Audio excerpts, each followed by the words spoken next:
Donc l'exemple 3, c'est qu'on organise une visite au zoo. On a un coût d'entrée de 20$ par participant. Par contre, la direction du zoo a remis 10 billets gratuitement au comité organisateur.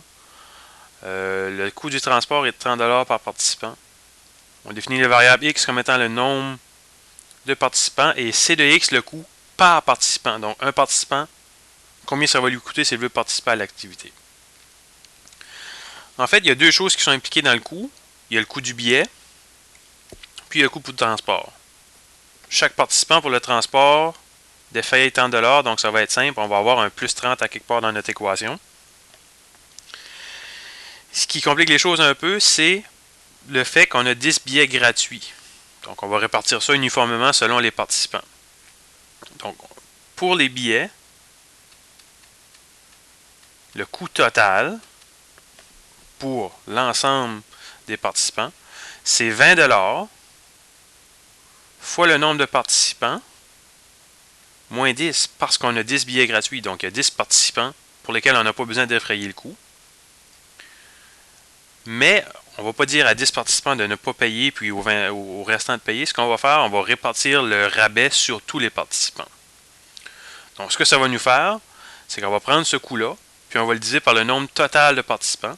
Donc ce qui va nous faire que le coût en fonction du nombre de participants, ça va être 20 fois x moins 10, donc le prix qu'on va avoir payé au total pour les billets, divisé par le nombre de participants. Donc là ici, chaque participant va payer sa part égale, donc on ne fait pas de moins 10, plus 30$ pour le frais de transport, qui est un frais par participant. Donc le fait qu'on veut avoir le coût unitaire, le coût par participant, on va juste mettre 30, on n'a pas besoin de multiplier par aucune quantité. On va avoir la forme canonique, donc ce qu'on va faire, on va tout d'abord distribuer ceci en haut, donc ça va faire 20x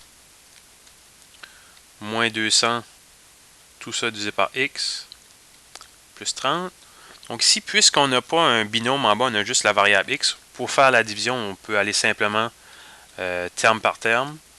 On a 20x sur x, moins 200 sur x, plus 30.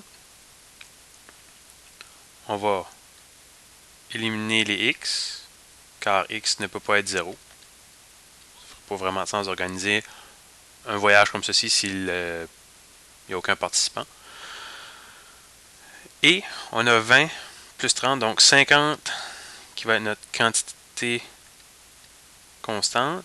Puis on a moins 200 sur x qui nous donne le coût.